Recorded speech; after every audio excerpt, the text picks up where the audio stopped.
Welcome to the Star Trek Retrospective by Film Strip Podcast. My friends, we've come home.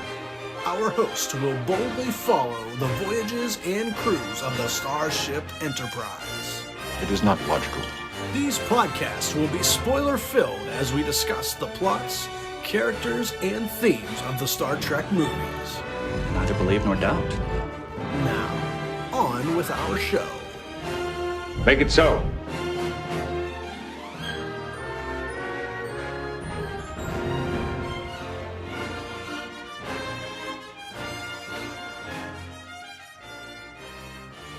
Welcome back to the Star Trek Retrospective by Film Strip Podcast. I'm Jay. I'm Nate. We're here to talk about Star Trek Generations, starring Patrick Stewart, Jonathan Frakes, Brent Spiner, LeVar Burton, Michael Dorn, Gates McFadden, Marina Sirtis, Whoopi Goldberg, James Doohan, Walter Koenig, Malcolm McDowell, and William Shatner. Written by Ronald D. Moore, Brandon Braga, and Rick Berman. Directed by David Carson. Released in November 1994 on a $35 million budget. Grossed over $118 million at the box office. So, Nate, we've taken a little break here after Undiscovered Country on Film Strip to kind of give ourselves a breath, life, moving, work, all these kind of things. But we are now in the time of the next generation. And as succinctly as you can you catch everybody up on 7 years of television? Because if you were like me in 1994 and you had only seen a handful of TNG episodes, I rolled into this movie strictly based off of the poster. Because I didn't even know it was happening.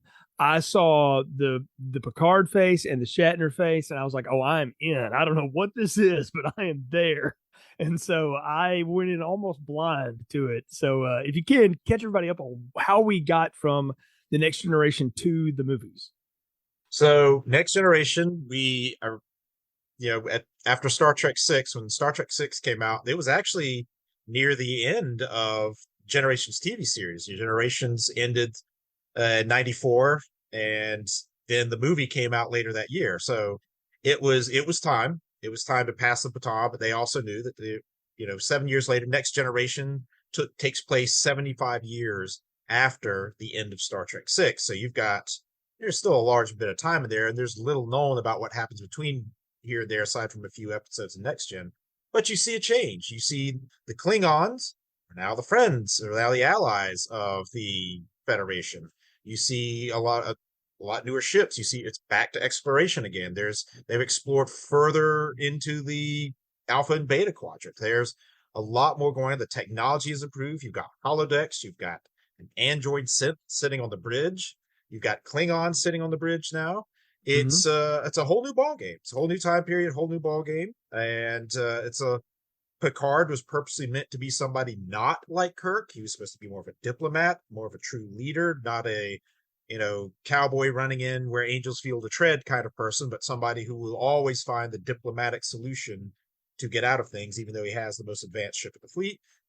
So it's a whole new ball game. But when this movie came out, it was like, okay, we know that Next Gen is popular. We know the series. We want Star Trek to continue with Next Gen. There needs to be some kind of baton passing. So it would be weird. I think Paramount Studios said, it would be kind of weird to make a Next Gen film strictly. We have to find some way to bring in Kirk and some of the original series crew for this. And they did, as we'll talk a little bit later. There were some struggles getting some of the original series actors back in that role, even if briefly, and we got what we got. But I will say when this came out, it was 94. Next Gen ended, so it was it got me on a personal level as well, because when Next Gen ended, it ended right as soon as my grade school career ended. I was a senior in high school when Next Gen ended, and then the movie came out that fall when I started college, and I was just ecstatic about this. I don't think I'd ever been more excited about a Star Trek film in my life as I was for Generations, because it's passing the baton, everything that I grew up with, and now a Next Generation. I was a huge fan, couldn't wait.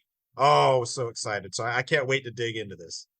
Oh, I'm so glad to hear you were excited about it like that, man, because this hit about the same kind of time frame for me in terms of time. But like I said, I wasn't really into the show. And at that point in my life, I had kind of pushed movies to the side.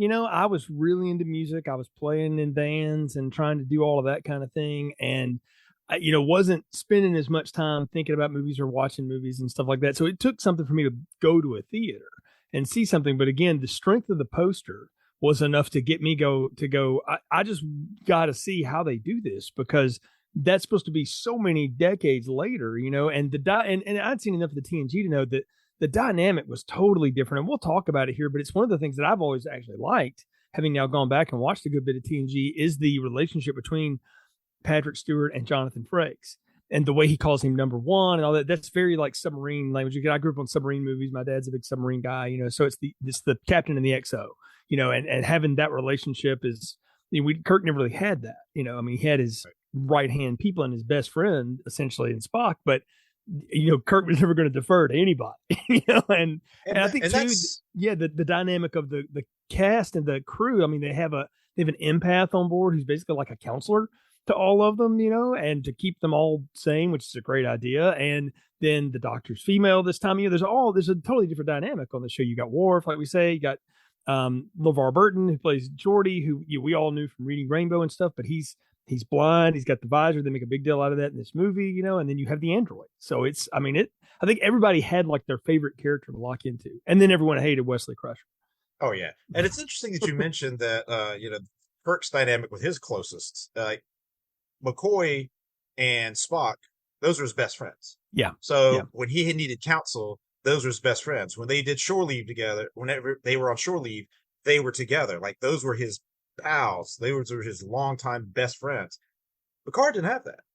Like, he got along with his crew, but he was the captain. At the end of the day, he could not be friends with anybody. Yeah. He could be close. They could be, personal, everything like that, but they were not friends.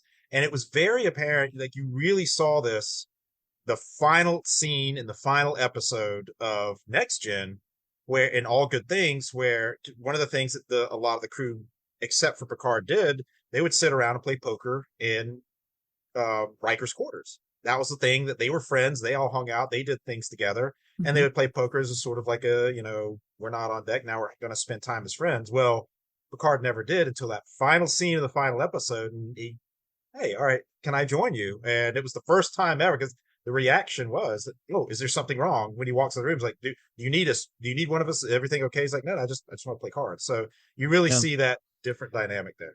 Well, and like I said, the relationship of, particularly like World War II submarining, and even in modern day, the XO is the one who has to really be there for the people, and to be there for the other department heads and things like that. And being a captain on one of those boats is like this. It's like being a university president. You got to keep all your deans together, and stuff like that. And so your XO is like your provost. So he's got to really know, or she's got to really know everybody and get to know them on a personal level. And in a warcraft or battlecraft or even spacecraft like this, that's doing exploration, there's a bond that gets created. Plus, it's also just the difference in the personalities. There's like a real loneliness at the top end of leadership that I don't think enough people really talk about sometimes. Like, I know like the meme culture of today is to, talk about how awful your boss is and all that kind of stuff. But I want to tell you something. Your boss was where you were at one point, and it's awful lonely to be the director. And sometimes because you want to be there, but you can't. You got to go, no, that's not my role anymore. And Speaking as a museum director, I can certainly attest to that. Yes. And I've sat in the director's chair myself a few times, in and now again. And it's, there's just a distance you have to have, because it's expected. It's just part of the culture, and it's the hard thing to do. And you got to see Patrick Stewart do that in the show, and we'll get to see him grapple with that here. And it's one thing, and I'll say this off the top about the movie. This movie works best when it's just working through the next gen politics of, and I'm talking about the crew's work and stuff. The other things, I feel like, and I've always felt like they were trying way too hard to shove that together, to try to make it mesh, to make it, and it comes off almost like a big 2-part episode in some ways. Not entirely. I mean, obviously, production wise, it looks great. They got a guy an ace cinematographer. They got one of their directors who had directed a lot of the show, 2 of the chief writers, and Rick Berman was a producer. So Paramount kind of got the brain trust around the next gen to shepherd this next, set of movies and stuff. But they hired a real cinematographer who had shot, all kinds of different kinds of movies, and it really understood how to make cinematic scope happen, because it's different working on television and in movies. I mean, Hitchcock pulled it off a couple of times in his career, so everybody thinks you can do it, but you got to have the master's eye to pull that off sometimes too. And and so it's a neat place to pick up here, because at the end of Star Trek 6, and as we talked about on that show, we had given them the proper send off, and because 5 was such a compromised movie, that wasn't a good way to end. So 6 was a great way to go out if 4 wasn't going to be it. And so the fact that we want to bring it back here and we want to have one more run and really want to have it with Kirk, but we want to bring these other folks along for some of it, is an interesting choice. And they went through a lot. Like you said, they wanted Bones, and they wanted Nimoy Spock to come back, and Spock wouldn't do it because he said the part was too small. And DeForest Kelley was just too sick and couldn't get insured and just didn't want to do it. So you can tell the stuff that they give James Doohan and Walter Koenig was written for other people, and they didn't rewrite it for them. Like they gave Scotty Spock stuff, and they gave Walter Koenig Bones stuff, and that was it. Because you're sitting there, like, one of the scenes is like, well, one of the things I always wondered when I first saw it was like, how did Chekhov get knowledgeable about medicine? Like, surely there's somebody there that has more than him. This guy's he's tactical. He's not medical. He was the weapons officer, for goodness sake. Yeah. Like, that's not his job. But I mean, again, you have to let some of that stuff go by, and we'll get into it when we get into the plot here in a little bit. But those are things about the movie that always stuck out to me, was I felt like the strongest parts of it were when we were doing next gen things and not trying to do old gen things. Right. Exactly. And they were really quick to get that old gen stuff out of the way pretty quickly. Yeah, very much. I think we've got to the point. Let's do a quick plot summary here. Actually, it's not going to be that quick. This was one of the longer ones because there's a lot to get into this. There's a whole prelude, and then we got to get to the 3X of the movie. But I'll get through it as best I can here, and then we can get into it as we usually do. The film opens on a seemingly routine mission. The new Enterprise is being christened Enterprise B, with Captain Harriman, played by the wonderful Alvin Ruck, who always plays such a great put-upon guy. Poor guy. Poor Cameron. Just living his way. But, of course, they get called into a rescue mission, and as always happens to the Enterprise. And on board are Starfleet legends, Kirk, Scott, and Chekhov, for the celebratory launch. And there's media there, and even Sulu's daughter. Things take a turn for the worse, though, when they encounter a mysterious energy ribbon, and Kirk, ever the hero, tries to save the day, but is presumed dead after the ribbon strikes the hull of the escaping Enterprise after they've beamed aboard about a third of the survivors of the ships being destroyed by this energy ribbon. 78 years into the future, we join Captain Picard and his crew of the Enterprise D, who are celebrating a promotion of Lieutenant Worf to Lieutenant Commander in the holodeck, and I've got questions, so please be prepared, Nate, about how that works. But he also gets some bad news, a personal tragedy. His brother and his beloved nephew have died in a fire, and he has to deal with that while not sharing it with anybody, because as we talked about, it's lonely at the top in leadership. And Enterprise, of course, receives a distress call from a stellar observatory where an Elarian named Dr. Tolan Soren has launched a probe at a nearby star. The probe causes the star to implode, creating a shockwave that destroys its planetary system. Soren kidnaps Enterprise engineer Geordi LaForge and is transported off the station by a Klingon bird of prey belonging to the Duras sisters, who I understand are a big part of the TNG series. Enterprise crew member Guinan, played by Whoopi Goldberg, tells Picard that she and Soren were among the few who were rescued in 2093 by the Enterprise B mission. Soren, who lost his family when their homeworld was destroyed, is obsessed with returning to the energy ribbon to reach a place called the Nexus, an extra-dimensional realm of wish fulfillment that exists outside normal space-time. Picard and Data determine that Soren, unable to safely fly a ship directly into the ribbon, is altering its path by removing gravitational effects of nearby stars. His plan is to destroy another star and to bring the ribbon to the planet Viridian 3, which will kill, over hundreds of millions of that planet, but taking him back to the Nexus.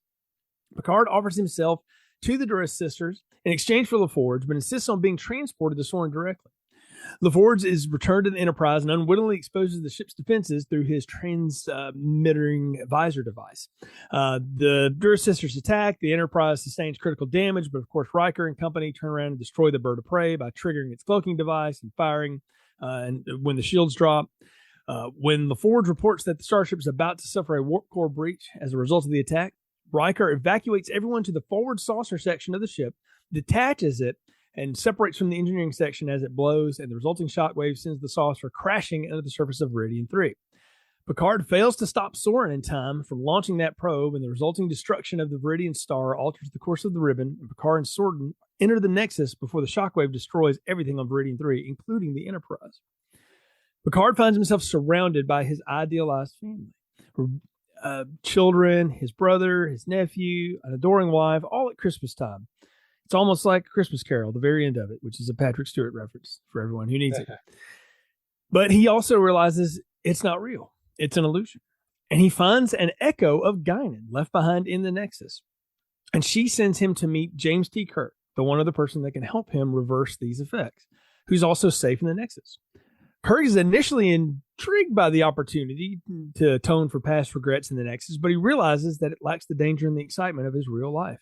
And having learned that they can travel wherever and whenever they want to, very Back to the Future 2 style, Picard convinces Kirk to return with him to Viridian 3 shortly before Soren launches that probe. They work together, and Kirk and Picard distract Soren long enough for Picard to lock the probe in place. It explodes on the launch pad, kills Soren, but Kirk is fatally injured as a bridge he was on to get a thingamajig to uncloak it or whatever. He falls to his death, and Picard buries him at the site. 3 Federation star trips arrive to retrieve the Enterprise survivors from Viridian 3. Picard muses with his executive officer Riker that, given the ship's legacy, he doubts the Enterprise D will be the last vessel to carry that name, as credits roll into the Next Generation. And that's a longer plot summary than we normally do, but there's a lot in this one, Nate. This is a pretty thick movie, and we should just get into it from the start. This opening bit, where you don't know what you're seeing this distorted space. When you realize it's a champagne bottle being, thrown in space against the ship, some traditions never die, I guess. No, and I gotta say, I was thinking about this today. When you think of opening scenes to Star Trek movies, they're powerful. And this one, to me, is my favorite opening. And that says a lot, because when you think the motion picture with the Klingons in the cloud, Wrath of Khan with the Kobayashi Maru, Star Trek 3 with the flashback to Spock dying, Star Trek 4 with the probe coming to Earth. I mean, it was just, and then Star Trek 6, the explosion of Praxis. I mean, this one really, just the music was so amazing. It just, every time I see it, that champagne bottle floating through space. And think about, this is 94, and think about the graphics to see the stars rotating on the different contours of the champagne bottle through space. It was unreal, like absolutely unreal. I remember when I saw it the first time, my friend with me, when the label flipped over, he leaned in, he's like, they're christening the Enterprise B. I was like, you think? He's like, yep, look at the year. They're christening the Enterprise B. And oh my God. And then when it crashes, or the big crescendo of the music, oh man, it was. And then you see the beautiful Excelsior class ship of the Enterprise B. What a beginning. Oh, I am with you as far as like cinematic achievement. This takes the cake of everything we've seen so far. And I called it out, broadly in our preamble there, but John Alonzo is the cinematographer I was referencing. And this is a guy who dates back to, he shot the original Sounder. He shot Chinatown with Polanski. He shot Black Sunday, which is a John Frankenheimer kind of low budget action flick, pretty good movie. He did Zorro the Gay Blade. He did Blue Thunder. So with Badham, he shot Scarface. This guy shot all kinds of stuff. He all the way up into the 2000s. He was still working, until the early 2000s. So he shot a lot of stuff. Worked with a lot of famous directors, and done a little bit of everything. He even shot Still Magnolias, for goodness sake. So this guy, but he got his start as an actor and helped set up a shot in The Wild Bunch, and that's how he got going. But really a great eye, and again, someone who could take David Carson's ideas and make them cinematic. Let's blow this up, and Carson was the only person that directed on the show, but he was the one who had done a lot of it and one they trusted with this first bit. And I'm with you. This opening is great. And it's everything you think it could be. You've got the new captain who clearly is, poor Alan Ruck, is so over his skis. He doesn't know what to do. Everything's going to be installed on Tuesday. You got the media there. This is supposed to be just take a lap. We're going to take a lap around the moon and back. It's going to be nothing. And we got Kirk, Scotty, and Chekhov. And we already talked about the why Scotty and Chekhov are there. So Scotty gets a great line, and I can't help but think, man, how much better would it be if Scott would have said, Captain, there's something wrong with your chair. Every time, I love that. Kirk keep wanting to get up and help.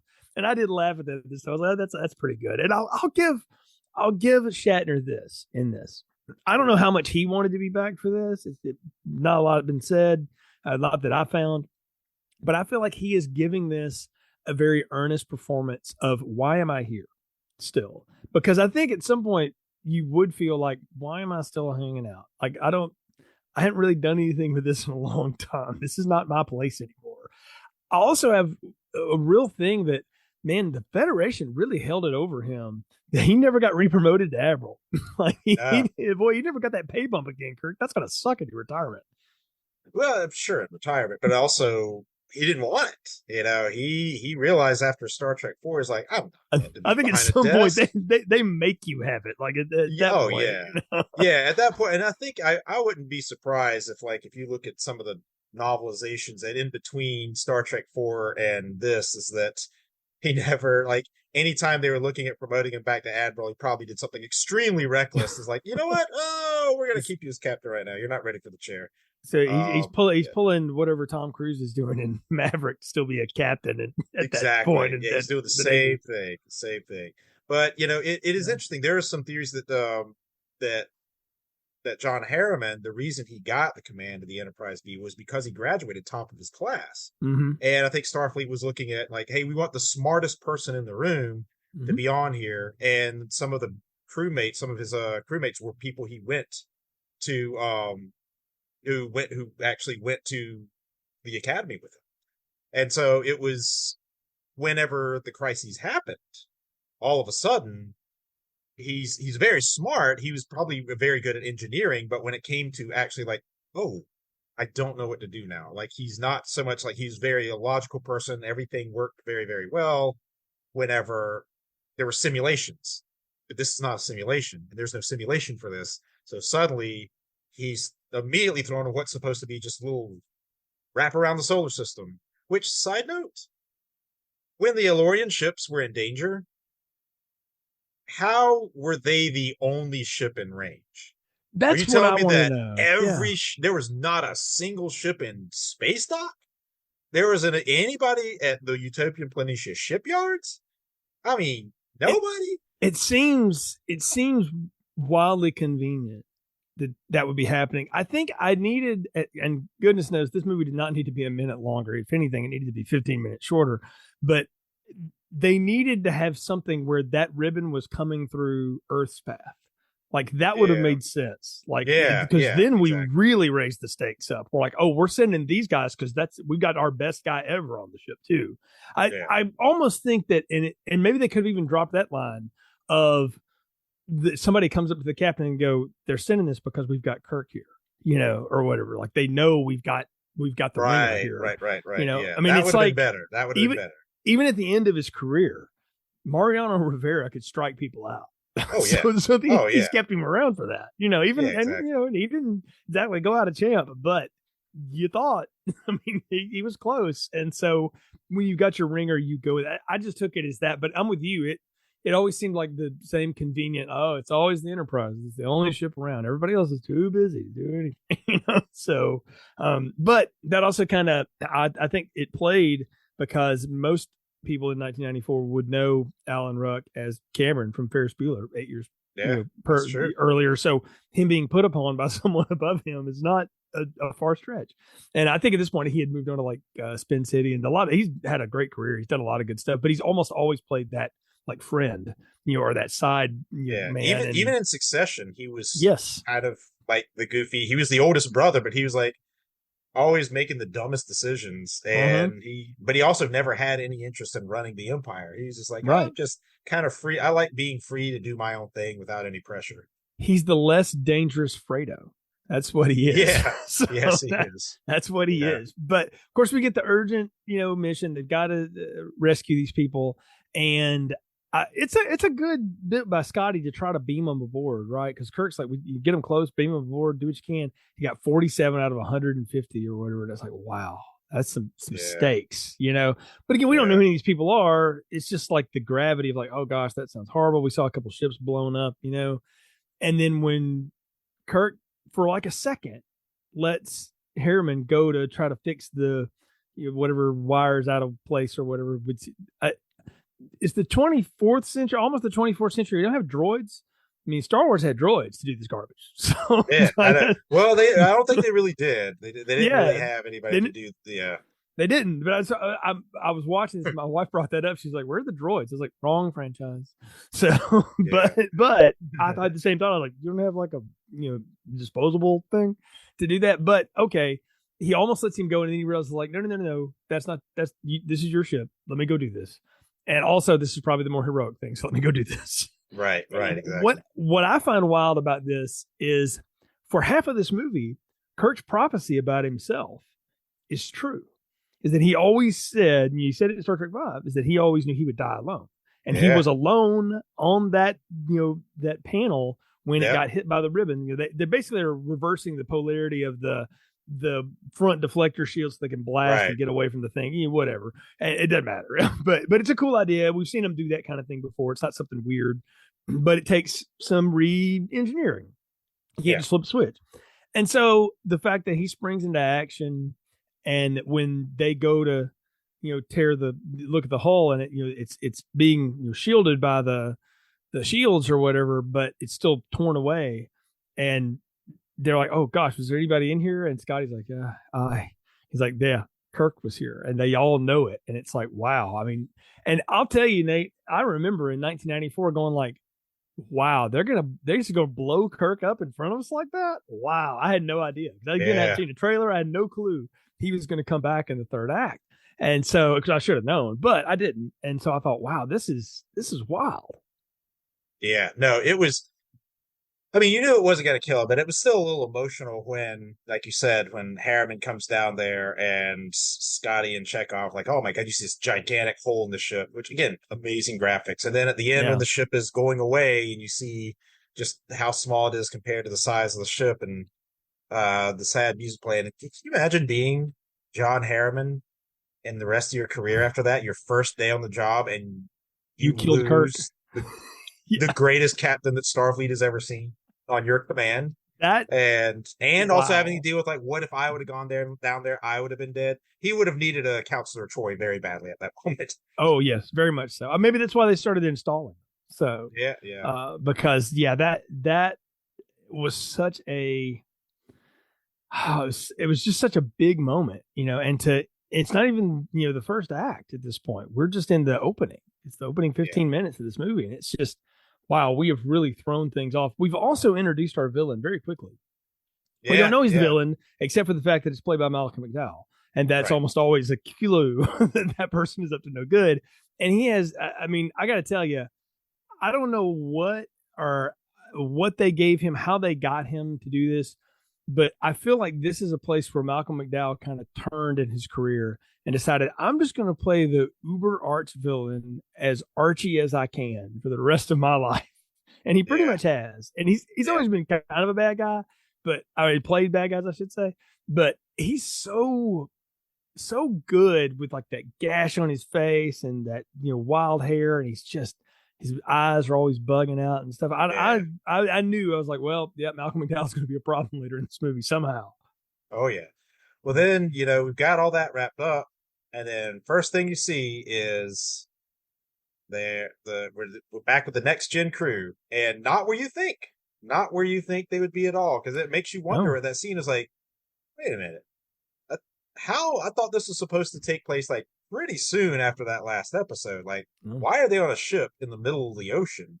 I first thought, I was like, are they like doing something? I mean, Starfleet headquarters are in San Francisco, right? So they're just out in the bay doing, something, on shore leave, only to find out that it's the time-honored tradition of promoting an officer, right? And so they promote Worf to lieutenant commander, which is a big deal because he's the Klingon and he's had to deal with all of that stuff, but he's worked his way up.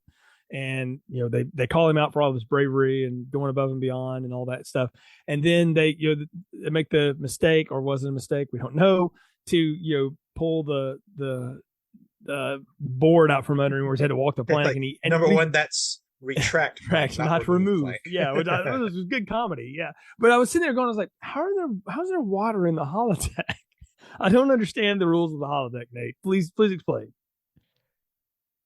God, I don't have the scientific logic to explain. I actually understand how it works. Like, it's basically the tense type of three-dimensionality there. Like, it's constantly rotating. You're not actually moving. Yes, there is water there. You're still feeling everything because you have certain settings in the holodecks. Like, all right, I want to have, like, you want to get, if you're for combat training, like, you can go up and up and up levels. If you want to fall in the water, you want the sensation of the waters. Like, I want to feel the full natural effect. So, yes, it's still there that you still get wet, but then after it's over, it's hard to explain. They break it down. I read it in the Star Trek technical manual, which I own, and it was a lot of like, oh my goodness, I'm not exactly sure what this is, but I remember saying, okay, I get it. I think I get it now. I read some of that same stuff just online, and I felt like after I'd seen Interstellar the first time that was a class I didn't take in college, and I probably needed it to understand what we were doing. I needed Neil deGrasse Tyson to make more sense out of it for me. I think the thing about it is, and if you had watched the show enough, you knew the holodeck was a thing, right? So obviously we want to bring that to the big audience who maybe half of which hasn't encountered that. So we got to show them how that works. We're not really it's not Chekhov's holodeck. We're not going to pay it off later. So it's just part of their life. And honestly, that opening scene also, I think, is a good reflection of, it's a reminder of how different the next gen crew is to the old generation crew, because they're together. They're, as a team, their camaraderie, they're celebrating Worf, a Klingon. You're not going to see that in the old generation. You've got an android, and one of the things throughout next gen was Data struggling with human emotions. He wanted to evolve to the point where he could express human emotion, and he was trying to understand the concept of laughter. When he shoves Dr. Crusher in the water, Geordi was like, Data, that was not funny. Yeah, but I love the natural reaction of all of them and how they do that. And the Data parts of this, I'll just say now, I understand there are people that just love that character and all that. I never took to it. It wasn't anything about the performance. I think Brent Spiner gives an incredible performance in that. He always does. He's really given it. Essentially the Tin Man, though. He is. He's the Tin Man mixed with a little bit of Pinocchio because he wants to be a real boy. And I think that's part of it that always just sort of rubbed up against me, because my reference point for androids and sci-fi, Nate, you got to forgive me, is Ian Holm as Ash and Alien. So I don't trust them. All right. Sorry, that's Bishop. Fair. I don't trust you either. So, it's just, so I saw that at too early an age before I ever saw it, before Next Gen was even a thing. So every android is always bad. Like, you got to prove it. Otherwise I don't trust it, beyond. I also saw Blade Runner early. So I know. I was wondering when the Blade Runner reference is going to come in. Yeah. Read that. I was like, oh yeah, they're totally evil. So, but I get that they want to do this. They're also, and I think they did a lot of it in the show from what I could remember too.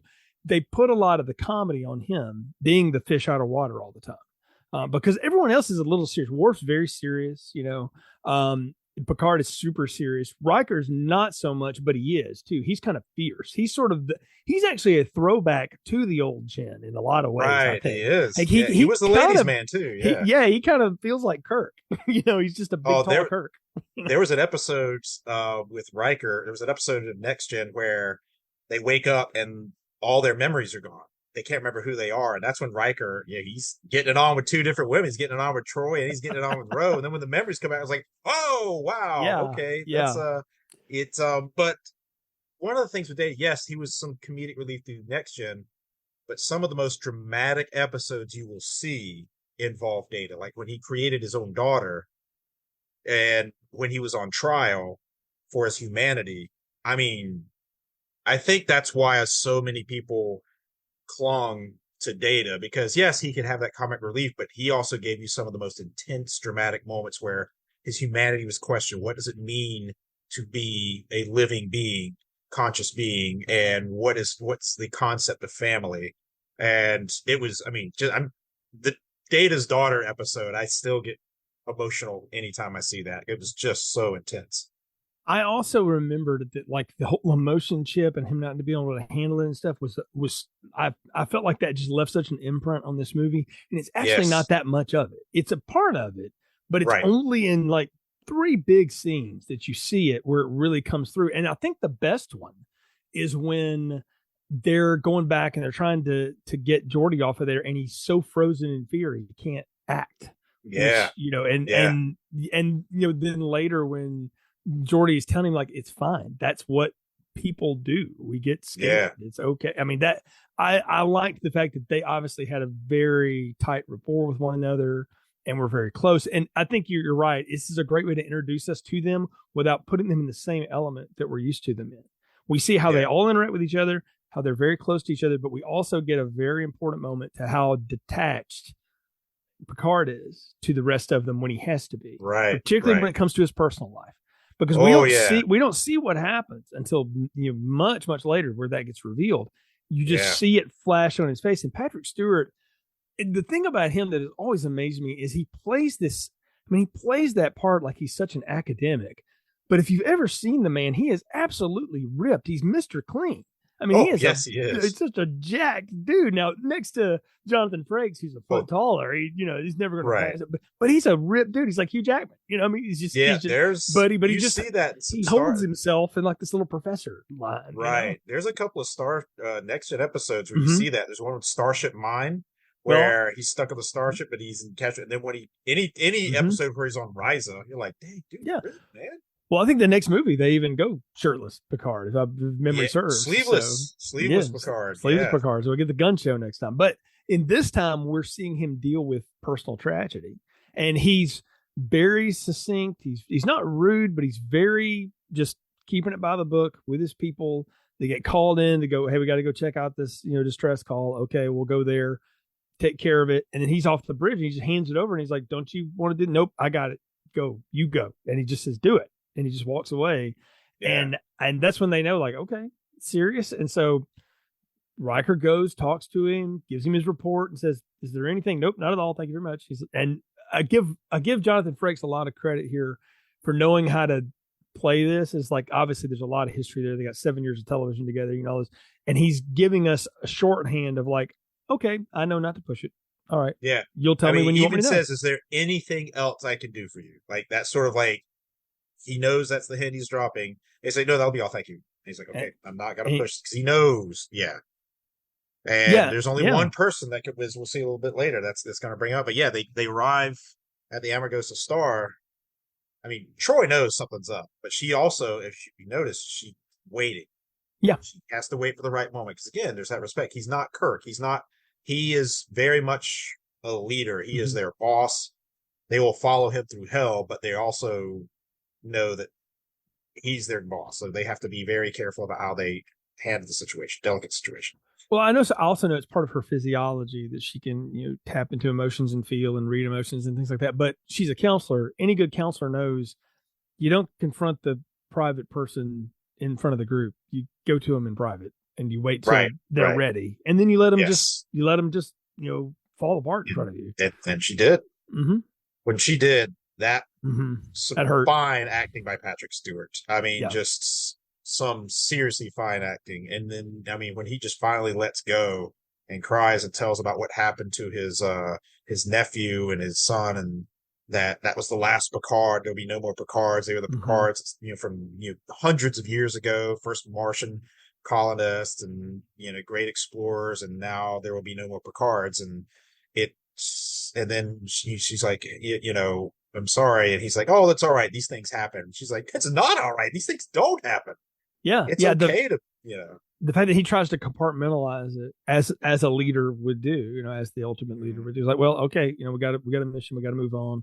And she's trying to let him deal with those losses, at the same time. And I don't know, it allows us again to catch up on 7 years of television if you didn't watch all of it and realize that, this is Star Trek and it operates in that same universe, but things are very different with this group and they operate differently. And we're going to have to get used to the way they operate differently than the old crew, because we'll never see any of the other old crew. They're all dead. even naturally now at this point, they are all long, well, except Spock, but Yeah. who, as we know, will never die. So, Yes, across, yeah, exactly. across these things. So, but Well, they're introducing us to them, and it's almost to the point I'm like, okay, this is what I wanted more of. Let's do more of this yeah. stuff. And then they have to, when they get into the mission and they get on the space station, I don't know if it's intentional or not, but I had this whole flashback to remember when they showed up on Regula, and the space station was all abandoned and stuff and looked like people being killed. It looked like the same kind of thing again. Yeah, it did. Because they showed up and they're wondering, like, there's something happened, everybody's dead.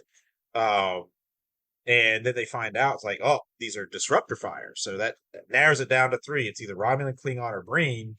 And so there's like, any of these choices is probably not good. So it's, even though Klingons are still friendly, you still have some rogue Klingons out there, which, as we see, yes, is exactly what happened, except it wasn't the Klingons that attacked, as they found out it's the Romulans.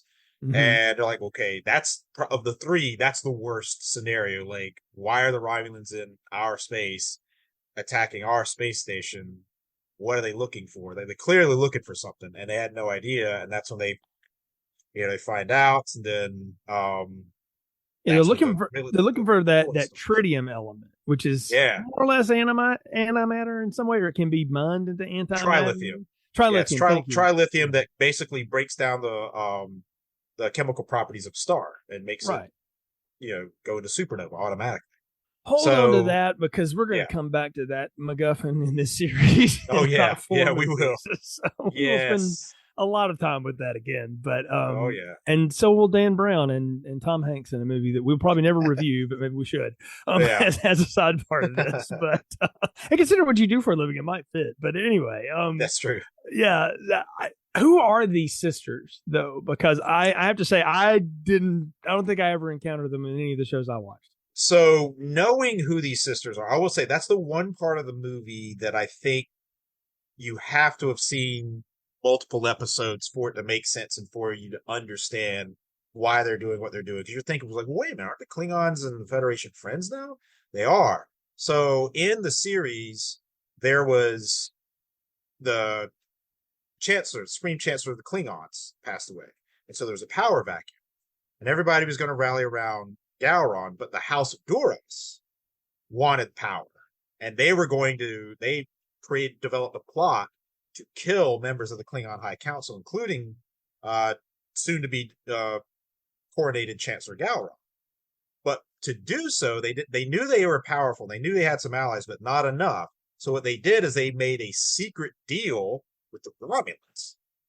And the Romulans that they made it, specifically who they made a secret deal with, was what ended up being Tasha Yar's daughter, who was Romulan.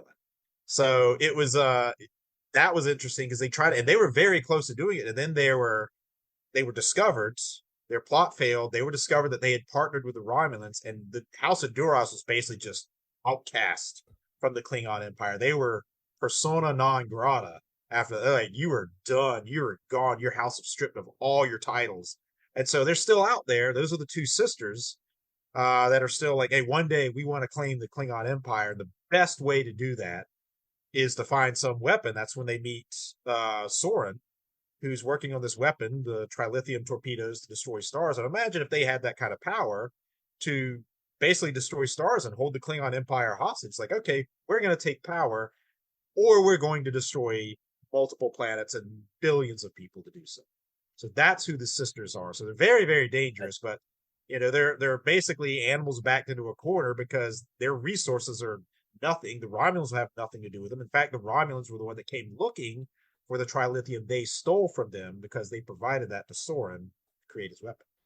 I feel like you just described the fall of House Targaryen, by the way, but just in space. I mean, George R. R. Martin ripped this off. Like, but no, I followed it completely. I get what you're saying now. That makes total sense. And you know what? Even though I didn't know who they were, though, I'll give the movie credit.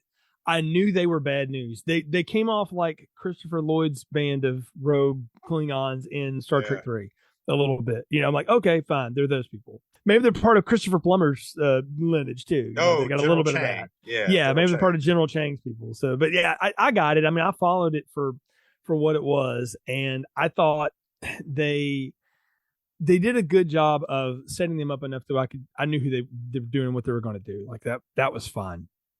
Yeah.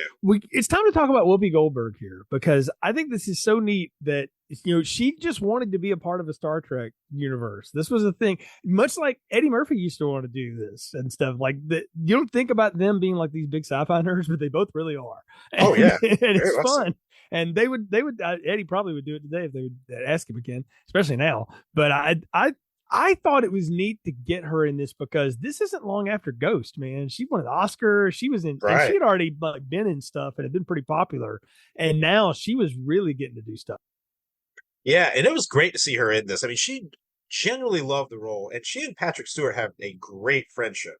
I remember when they were doing season 2 of Picard, he personally came on her TV show to ask her to come back as Guinan, and he's like, "Oh my God, yes, I would love to."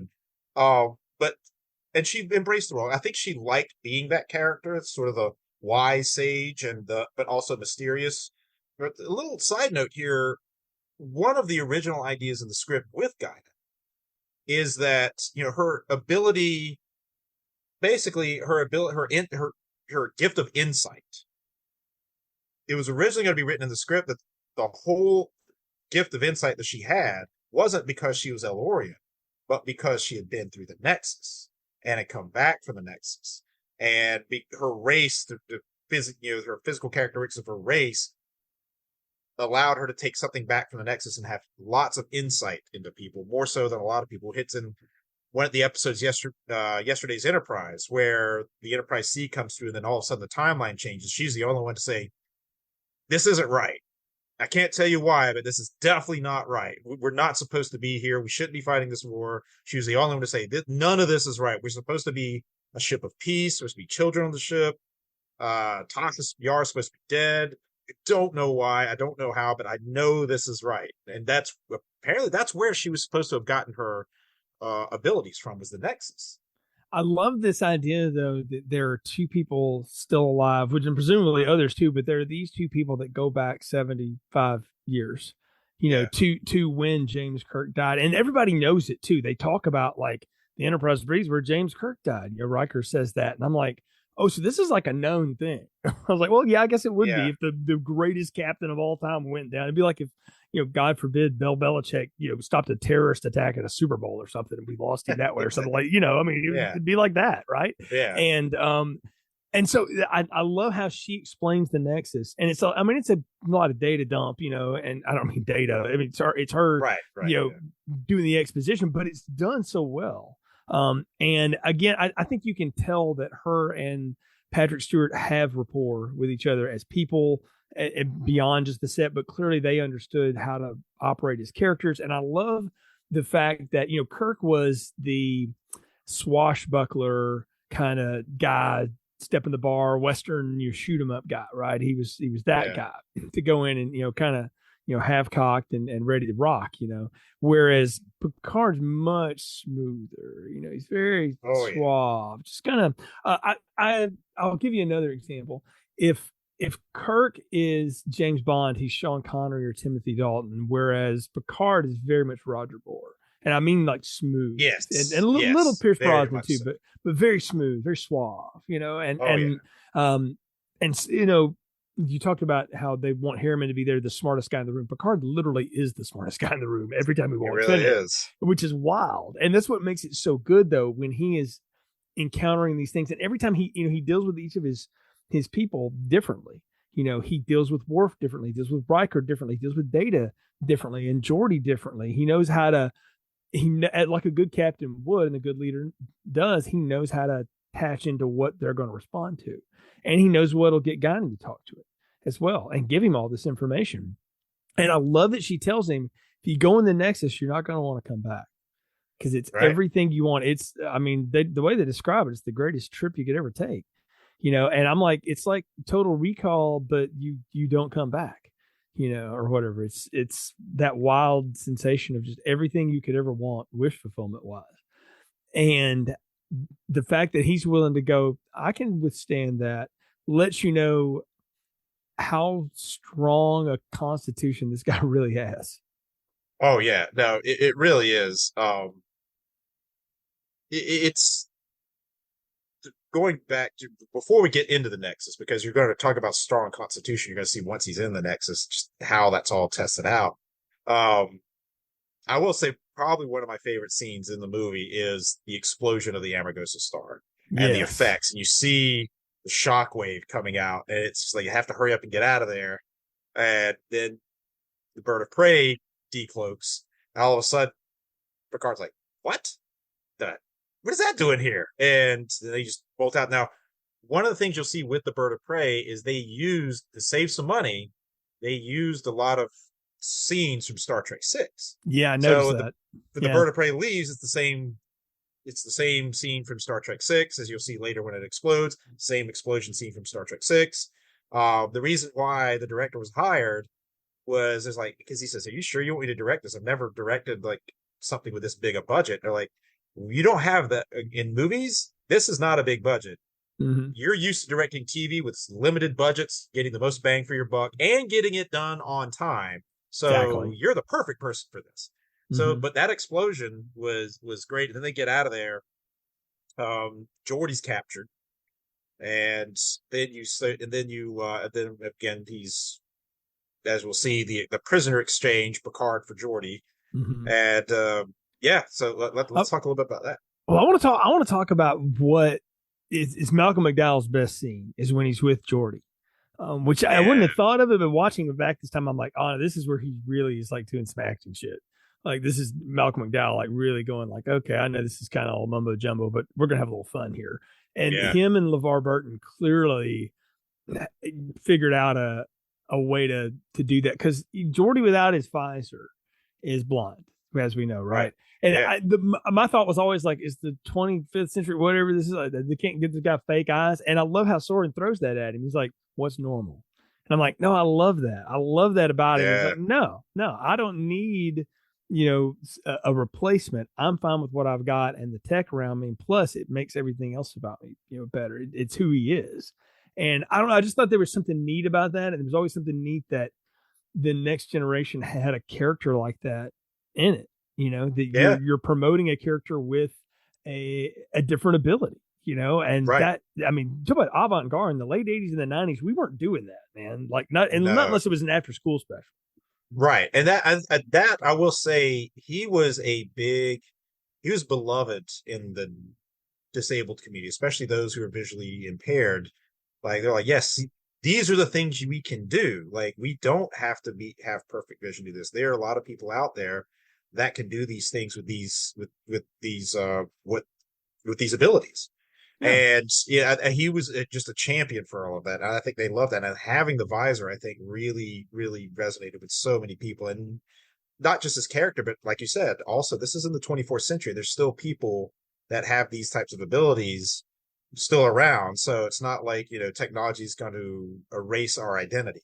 Yeah, exactly. And that any limitation you have doesn't have to slow you down, I think is the whole thing about Geordi, which is cool.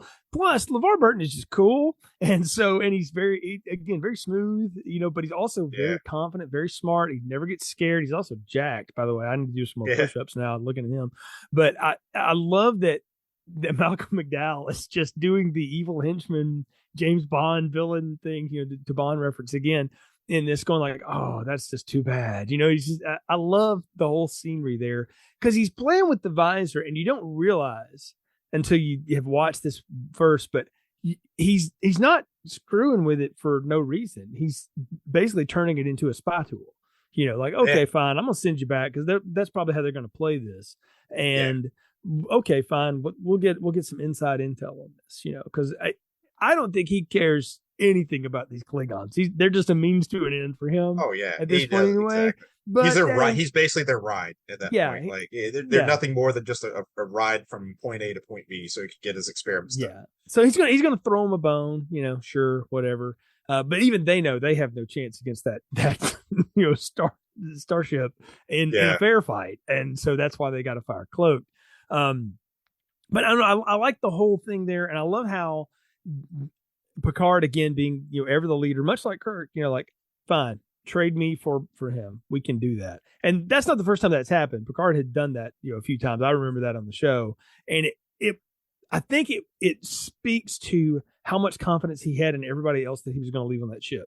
They're like, well, I know I can just hand it right off to Riker, and it'll be fine, right. And he's going to take care of it, and he does. He's perfectly in command, for all of this.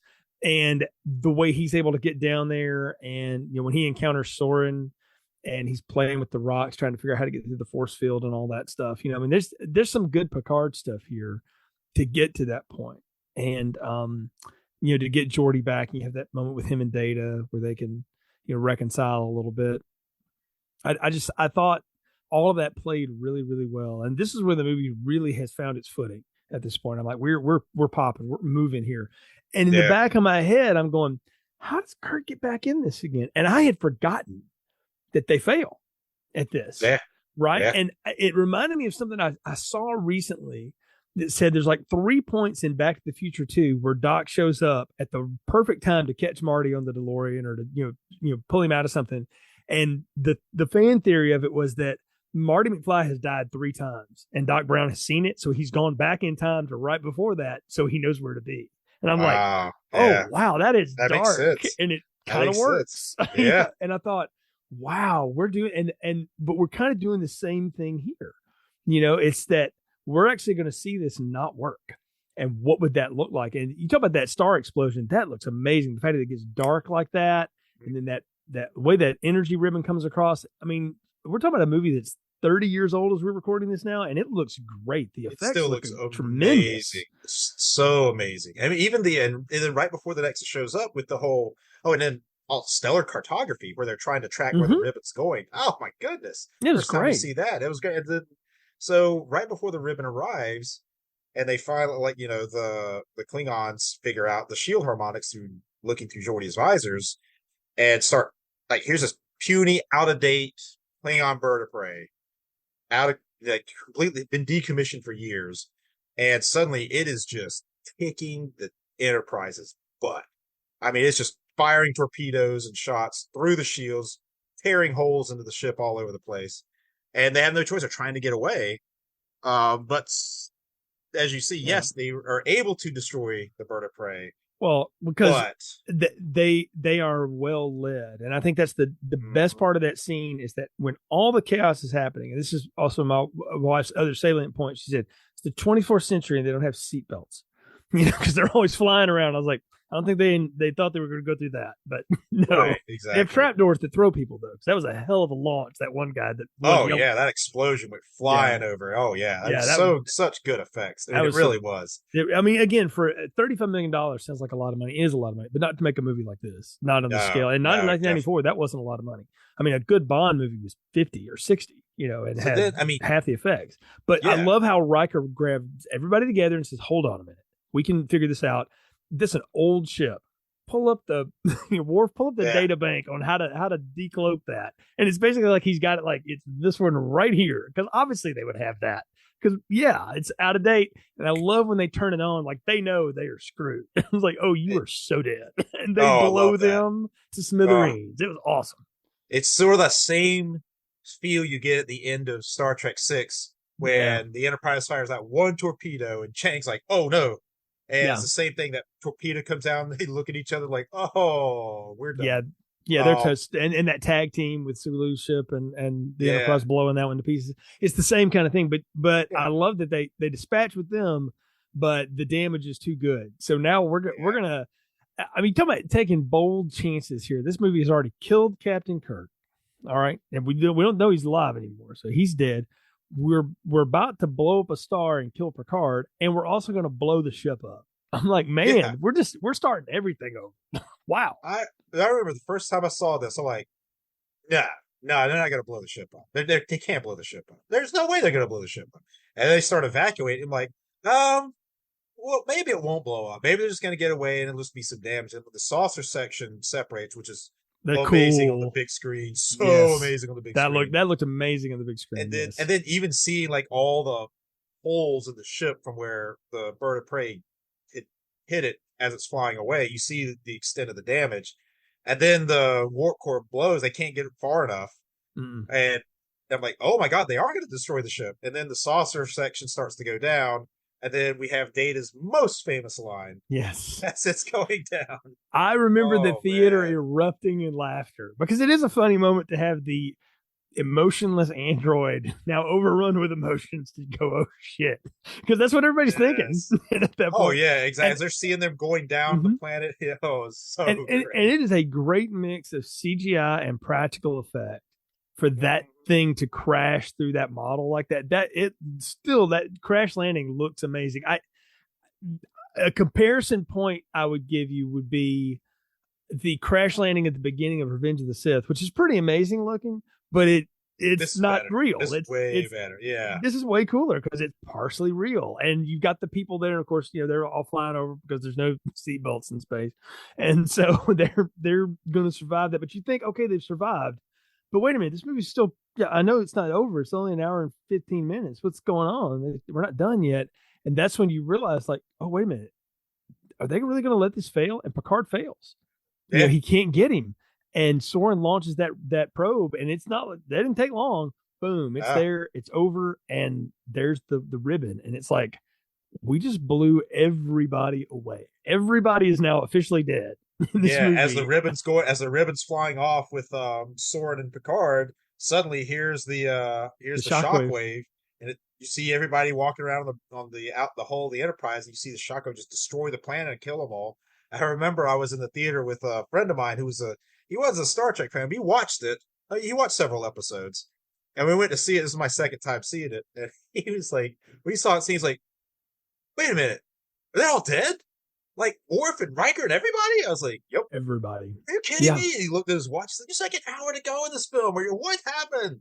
And I was like, "Just have to wait and see." I know it's so wild, and then you wake up again in that Norman Rockwell meets Charles Dickens, version of Picard's dream of Christmas, And for the record, I love his Christmas Carol, but the one with George C. Scott's a personal favorite and always. Oh yeah, the George C. Scott I think is the one I like more. Yeah. Yeah. But I will say this, and this is a controversial opinion: Patrick Stewart's Moby Dick's actually a better performance. I was literally getting ready to say that same thing, but I would say hold that thought until the next podcast on First Contact, because that is absolutely coming into play. Yes, we will talk about that then. But I love this because Picard is wrapped up in it, and he's just soaking it in. But you can see it in his eyes, and this is the good acting I'm talking about. Is he's like, this isn't right, this isn't real. He even knows then, like, this can't be real. But and there's that. Well, it's like the idea of if you got everything you ever wanted, you would be miserable with it because that's not how life is. You would know it was artificial. Could you learn to live in the artificiality of it? Probably for a little while, but psychology tells us that at some point you would break away from it. You wouldn't be able to keep it up because it can't be real. That's why everybody talks about AI and all that kind of stuff. And really what we're talking about is language modeling, these days and stuff. And it's getting good. It's getting kind of humorously good in some ways. Yeah. But we all know it's not real. Like you can still tell, like, yeah, but we know it's not. Like you can spot it a mile away when you see it, on Twitter X or, like that. You can see this big block of posts and you're like, that wasn't written by a person. Like you can see the language isn't the way we actually talk. It doesn't know how to do that yet. And I think there's something about artificiality. And that they're trying to say here is that you get your wish, Picard, you get your lineage, you got all the things, but that's not your place in the universe. Right. Your place in the universe is to be the captain of that starship. And even though he was doing it as a deflection for his own emotions, he wasn't wrong. This is what happens. This is life. People's lineage ends. That's how it goes. And he knows, okay, I've got to. How do I get around this? And that's where Guinan comes back in. But it's not really her. It's just like a faint memory of her. So once you've been in the Nexus and you leave it, part of you can stay behind. So my question is there a Picard running around the Nexus somewhere still? Oh, yeah. I think so. I definitely think so. There's a Kirk running around in there. There's a Picard running around in there. Yeah, I definitely think so. See, I think Picard figured that out too when she told him that. So he's like, so part of me can live this fantasy. Fine, then. That's a fair trade. I mean, that's almost like your cake and eat it too. I almost don't love that, but I like that he realizes like there's something to do, and I think it's the way Whoopi Goldberg says it.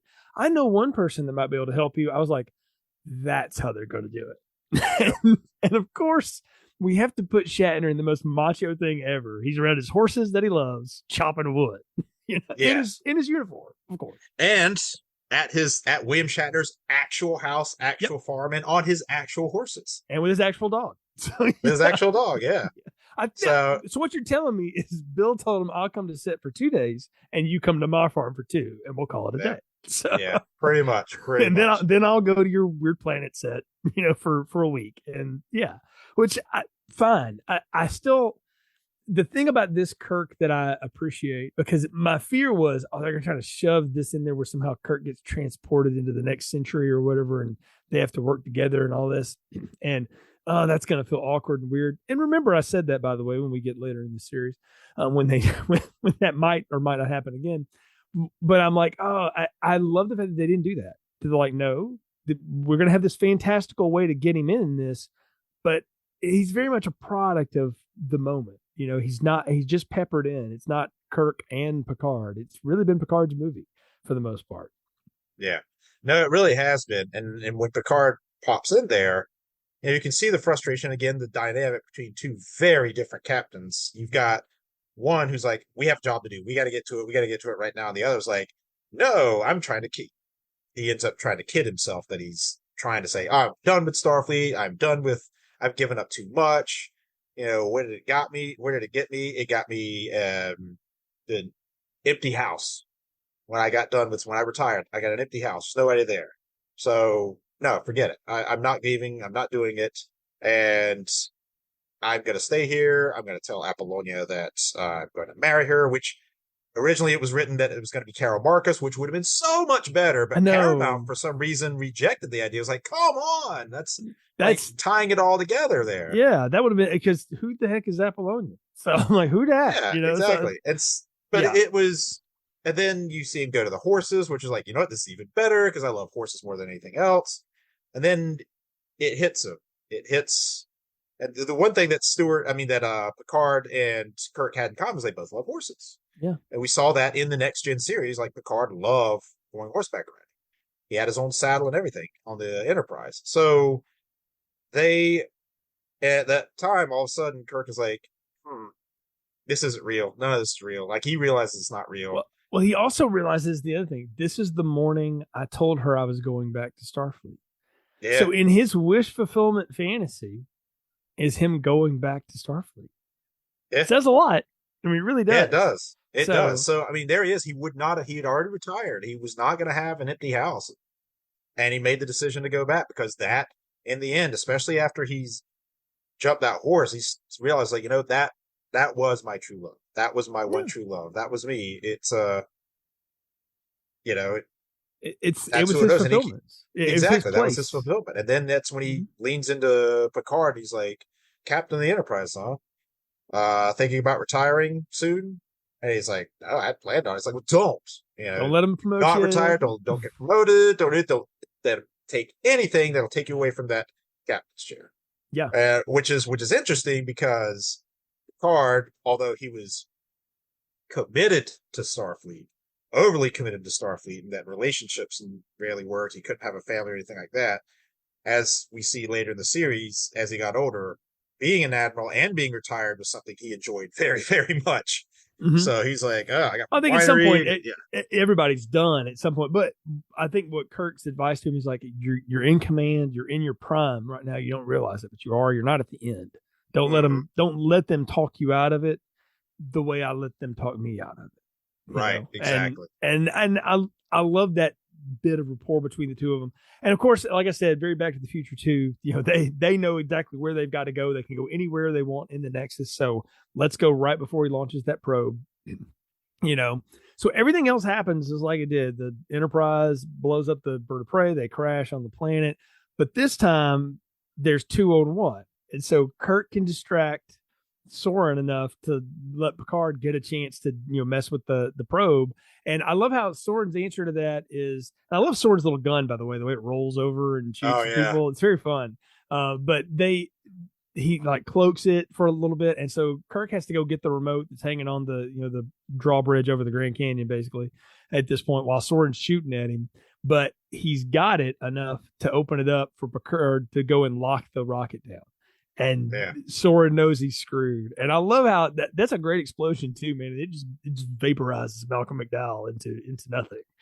So yeah, because he had to die. He had to die hard. You knew. No, he absolutely had to die. Yeah, but when you see that, I remember in the theater the audible gasp in the crowd when that bridge explodes and Kirk goes tumbling, and you're like, oh wow, they are going to do it. So it's one thing to kill a character once and bring them back; it's another thing to do it again.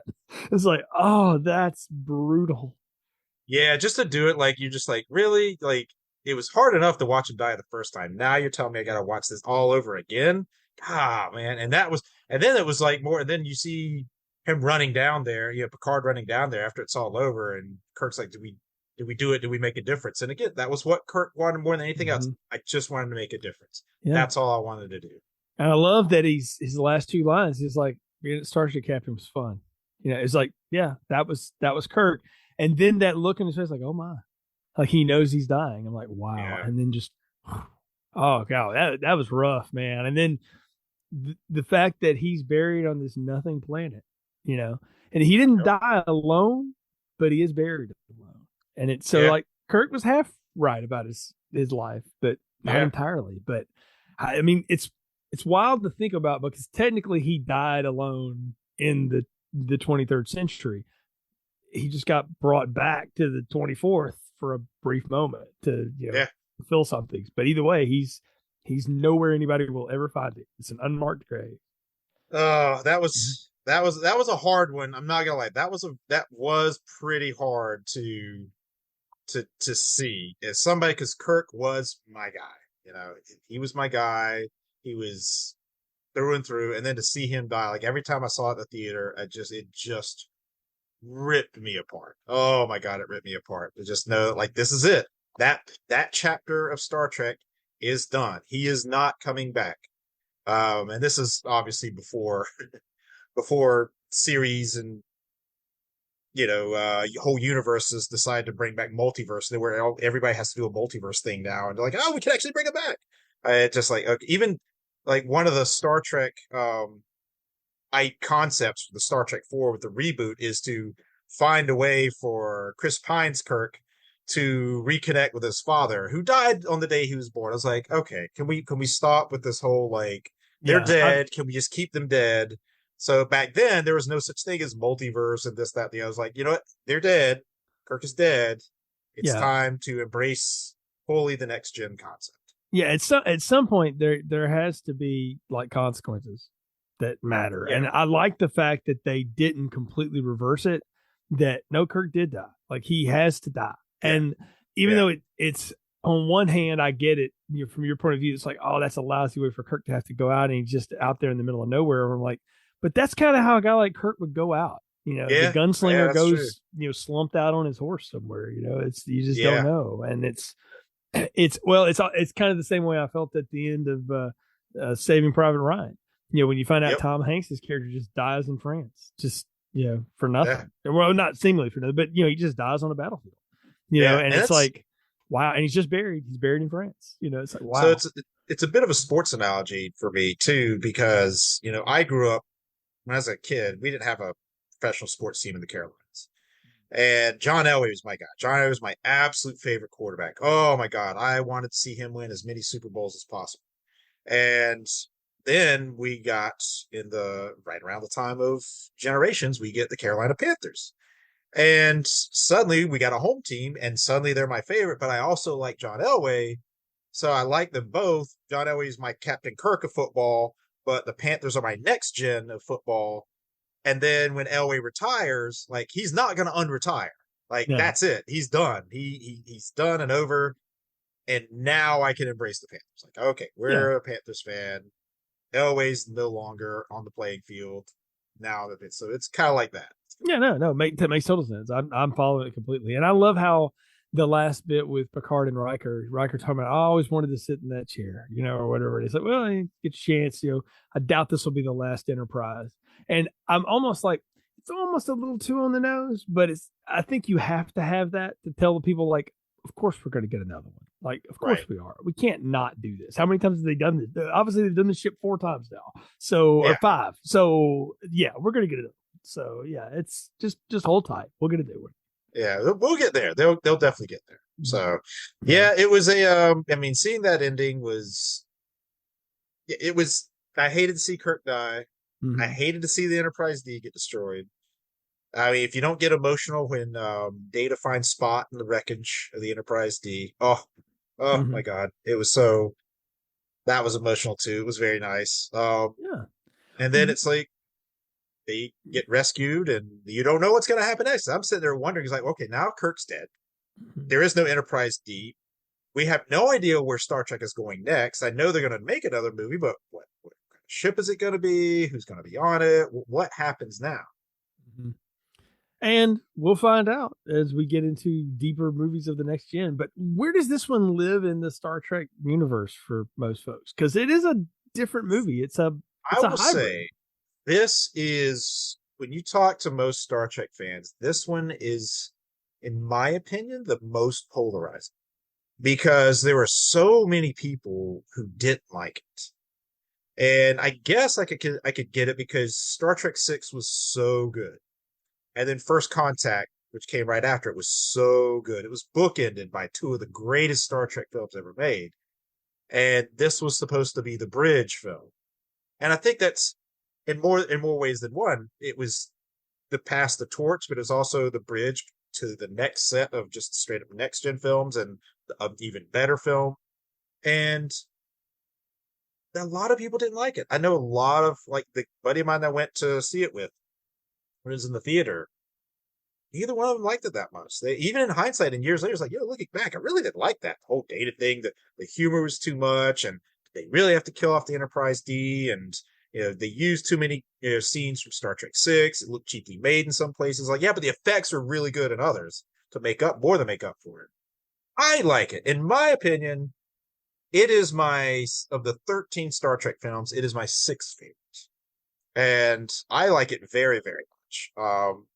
Again, I think a lot of it is because I remember how excited I was to see it in the theater, how much I had been, for years, had been hoping for a next gen film. Because I remember when Star Trek 5 came out, I mean, next gen only been around for years, like, maybe it might be a next gen film. Like, no, it's absolutely not. And then it was years later when you get Star Trek 6, like, now we're getting a next gen film. It's like, nope, still the old guard. I'm like, oh, come on. And then finally we get the next gen film, and I'm so excited. This came out at peak Star Trek. You've got Deep Space Nine that's rolling along. Next gen just ended. You've got the next gen films going. You've got Voyager about to begin. I mean, this is at peak Star Trek. You're seeing the baton get passed, and the future looked bright, very, very bright. And I don't know. I like it very much. I like it for so many reasons. There was some really good acting by Patrick Stewart. There was great effects. I didn't like Soren very much. I thought that could have been better. I think that was another thing, is a lot of people were like, well, he's okay, but I mean, come on, there's been a lot better bad guys. They could have made him a lot better. And the original, like, one of the original scripts that actually Malcolm McDowell accidentally leaked and they had to go back and reshoot, was that he had said, yeah, I'm going to be famous because in an interview, he's like, I'm the guy that kills Kirk. And there was the scene where he points the gun at Kirk, and he says, as I recall, the history books say you're dead, and then shoots him in the face. Oh, wow. That was what was originally going to happen. And then they had to go back and reshoot that. Like, no, because a test audience, like, whoa, they screened it in front of test audiences, and then Malcolm McDowell let it slip, like, oops, should have said that. And the test audience negative react, like, whoa, no, no. Kirk can't get shot in the face. Yes, no. So I agree with the test audience. Like, no, that's not how it needs to go down. So I agree with a lot of what you said, Nate, about just the movie in general and things like that. I've said a few times on this, I feel like it goes on a little too long. And there's parts where you could trim this up a little bit. And I think you could have a good hour and 40-minute movie out of this. There's some things you don't need. I'll tell you one, and this is going to be controversial. You don't need Scotty and Chekhov in that opening scene. When you couldn't get No. Spock and McCoy, you should have just had Kirk because Bill was down. Yes. So like you only need one anyway. And why would you want them? You want him. You get him back. That trims up a little bit of it. You could trim some of the stuff where I think the Soren's plot is convoluted but not explained enough, if that makes sense. Like I needed a scene. There's not enough of that. Yeah, you could have had him even when he was with Geordi explaining, like, do you want to know why I'm doing this? Like actually tell us about his family. It's like give us a reason to go, okay, I don't agree, but I get it. Because now he is just a mustache twirling villain, which is Malcolm McDowell, and so it kind of works, but it's the weakest part of it. I agree. And I'll tell you, the strongest parts of this are just the parts where it's the Next Gen Integration crew doing their stuff, where you get to see them interact with each other. You see how they work together. You see the ride that they go on together, and how you are left with a sense of, okay, if they hand it off to these people, we're in good hands because these people are fun to watch. Like they have something they can do. This is going to be cool. And I remember walking out going like, okay, I'm gonna have to watch some more reruns of the show because that was fun. Like I had fun with it, and I'm with you. This one falls in the upper half for me, in terms of where it ranks ultimately. When we get done with all of these, I'll put the big list together ultimately. But I feel like this is a bridge movie though, because it does have so much OG stuff in it, and because Kirk's just such a big shadow. And I get it. You got to have that. I think they were right to say you got to have the handoff. And it's a good handoff. And I give credit to Shatner in a lot of ways for doing it and being willing to die twice. Okay, well, kill me twice if you're going to do it. That way I know I'm gone. And this is it. We will not see that James T. Kirk again on the silver screen, at least not yet. Bill's not in his 90s. I don't think we're bringing him back. Though we just talked about AI. So who knows? But maybe we won't do that. I hope we don't. But I hope not. No de-aging or anything like that. I don't that need would be that. excellent if they don't do that. There was, the only time that worked was in the Deep Space Nine episode, Trials and Tribulations, where they go back to the episode Trouble with Tribbles, which was, oh my God, one of my favorite episodes ever. But it's Kirk's done. I agree with the another thing that I didn't like the Nexus concept. I did not like it. I thought it was a stretch. I had wished for more. I honestly would have liked to have seen Kirk get sucked into a black hole somehow and pushed to the 24th century. And I didn't like the whole Nexus thing. It'd have been neater if it was a little more like what Interstellar is, that he's just on the other side of this horizon, right? And you have to bring him back or something like that. But I don't think Star Trek in cinematic universe had played anywhere near that. They tried a couple times and it didn't work, with motion picture and with Final Frontier. And so I think they were looking for a simple villain concept and just a way to kind of get this done and get this handed over. And for that, they did a good job. Again, for the budget constraints and the fact that you've got a TV director and TV writers working on this, they put together a cinematic movie. And I give a lot of it again to John Alonzo as the cinematographer. He knew how to make that look big. And again, the best parts of it are the TNG parts. So it's a fine movie. It's definitely watchable, especially if you're a big Star Trek fan or if you've been invested in it. It's definitely something to check out. It's not a slog to get through at all. Like it's not a slog. Definitely not. Yeah, it drags a little bit in times, but if it's starting to do that for you, you can get up and walk away. You're not gonna miss anything. Like exactly. I promise you. Like you can go make a sandwich or do whatever you do and then come back. But next time we're deep in TNG, man. It's all next time when we come back. Oh yeah. This one, man. The next one has got a lot of reputation to live up to. Because it's been a long time since I've seen it, Nate. And I remember thinking at the time, okay, this one is going to work. First Contact is going to be the thing that, is going to be remembered. And it's just been so many years since I've seen it, but I remember it being quite good and that people really dug it and said, this is what the show and when it was in its best was like. And so I'm excited to get into that again because I did go see it in theaters, and we'll talk about that next time. So something I will say, this film and the next three, one thing that all four of them had in common, other than being next-gen films, is how they were promoted. The movie trailers were very cryptic.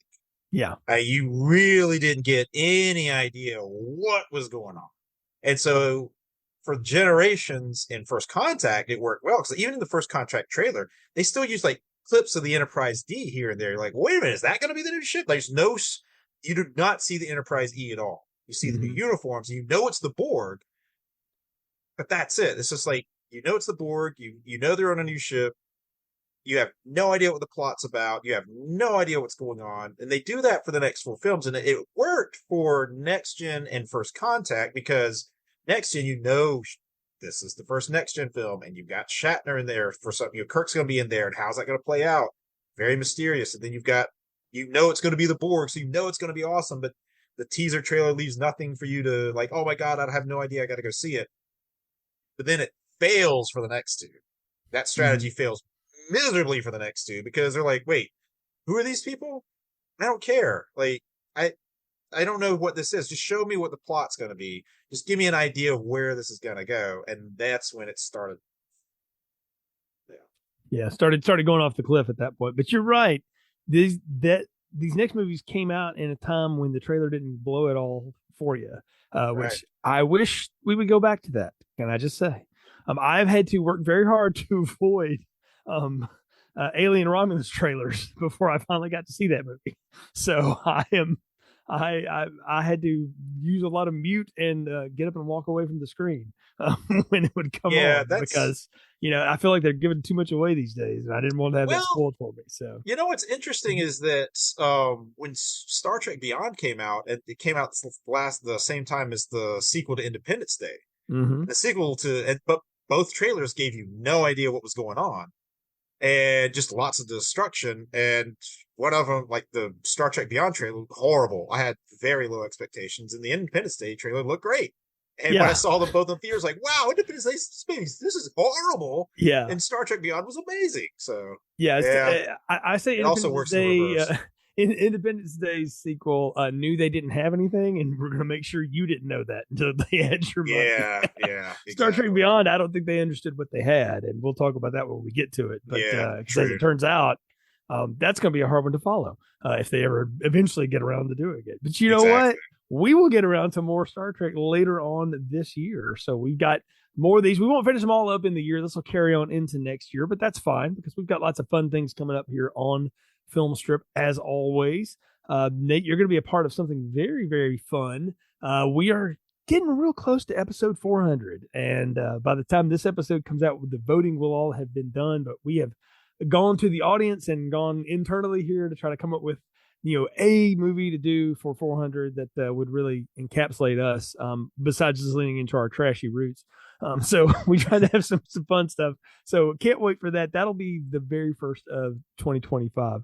And that's going to be a big show. We'll have all still remaining hosts on one big show. So it's going to be a nightmare to edit, but it's going to be a lot of fun. Oh, yeah. I do not envy you. Yeah. I'm considering AI to help me with that. I don't know if it can help, but we'll find out. But of course, folks, you can always keep following the show on social media at Filmstrip Pod, or of course, subscribe to Filmstrip Podcast wherever you find podcasts these days. We are there. Share the show on your socials. It helps other people find the show. Leave us a positive review. We appreciate the support. We don't get to 400 episodes in over 14 years without having a good bit of folks still following us and still listening. We appreciate it. We've had a lot of great feedback on the Star Trek episodes. So thanks so much for those, and looking forward to continuing this journey as we go. So until next time, for Nate, I'm Jay. Thank you for listening to the Star Trek Retrospective on Filmstrip. Thank you for listening to Filmstrip. You can find more episodes on our website, filmstrippodcast.com. The Filmstrip theme music is produced and performed by Frozen Lake 121. All content used or discussed in these podcast episodes is the property of the respective owners and used under the Fair Use Act, Section 504, C2, Title 17.